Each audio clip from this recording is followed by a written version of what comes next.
So I get to talk to you first about some of my work in ditching the drama.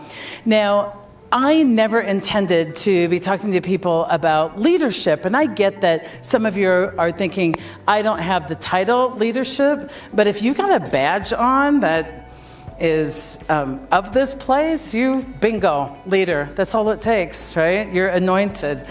If you were great right now, what would great look like? Now that question's disarming. To her credit, she entertained it. You could see so much change for her. She was looking down and venting, and she looked up, and you could just see almost different parts of her brain firing. And she said, well, if I were great right now, I guess I'd be back in the patient room. I'd be gently explaining to them this is actually a process that's working. This is why we go through so many timeout and checks to make sure a mistake would never reach the patient. I would work hard to restore trust. I could use my training where we turn the monitor and we taught them to get transparent and have the patient watch us as we fix it. I could call a bedside where our whole care team came together. Probably 50 ideas. She knew almost instantly like what great would look like. All I had to do then is say, you know what? I believe in you, then go be great. Afterwards, I checked in with her. I said, how did it go? And she goes, it was fine. She goes, I came back in, I did those things. The patient, I was able to calm them down, restore that trust. Everything, it went good. Great. What did you learn about yourself? She's so insightful. She goes, I learned that when I was asked to be part of a process that I benefit from, people check my work every single day.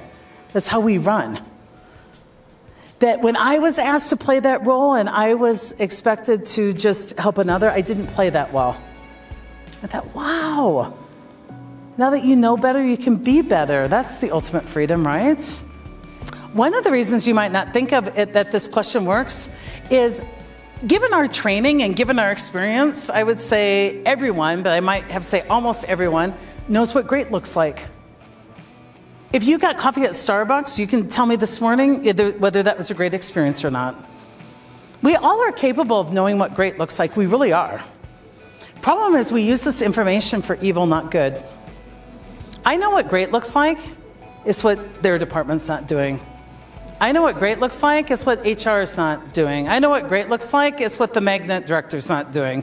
I know what great looks like is what nutritional services isn't doing today at this very moment. Yeah, we all kind of know what great looks like. The problem is we use that information to judge other people by. What if we use that information to call ourselves up by? Many times in low self, we let ourselves use it to judge others. In high self, we can use it to help others. The other reason this works has a little bit to do with how your brain works. I want you to imagine, so that you can understand how your mind works, that you have a toggle switch on the middle of your forehead, like a little light switch. It's binary, no dimmer, up or down. Okay? No, like almost there, not so much, up or down. The key is you're not gonna do this perfectly. You'll screw it up every single day. It's just noticing. And it's kind of like, we used to just think, oh, if your blood sugar was this, then, you know, but now we wanna know like how much in range you are, right? It's more sophisticated. That's what this is. It's not that you'll never go there. It's just your target is just to be in range of high self more often than low self. So when it's down, you're in low self. We all got this human condition. When you're in low self, you're seeing the world through the lens of ego. Now that lens is corrupted. It's like wearing a bad pair of prescription glasses. It distorts your view of reality. When you're seeing the world through low self, and you all can relate to this, we all got it, you're seeing yourself as the victim. You are convinced that your circumstances are the reasons you can't succeed, that you're at the mercy of them. But your brain also has another setting. It's called high self. When you're in high self, you're not judging, you're helping.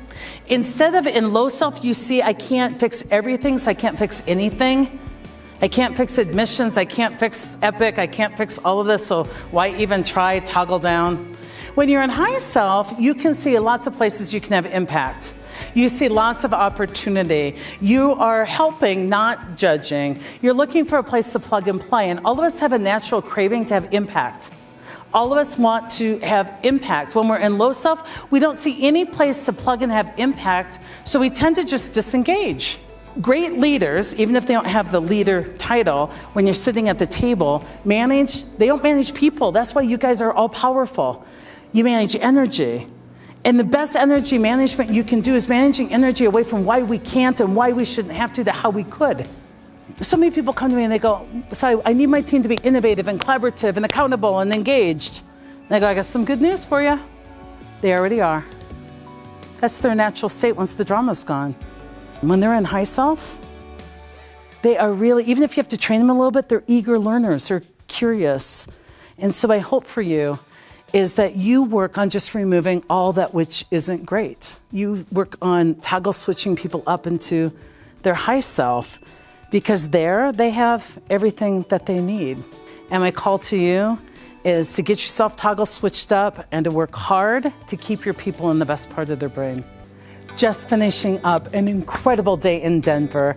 I got to spend the morning with University of Colorado Hospital. I got to walk down the road to Children's in Denver and had 3 amazing sessions of healthcare leaders who are really just looking for ways to ditch the drama and upcycle that energy to make a difference in the lives of their patients. I have so much I want to share with you.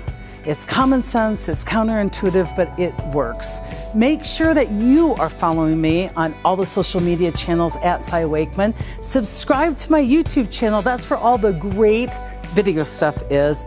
And definitely share with a friend and get on my podcast, because I'm bringing you some tremendous guests.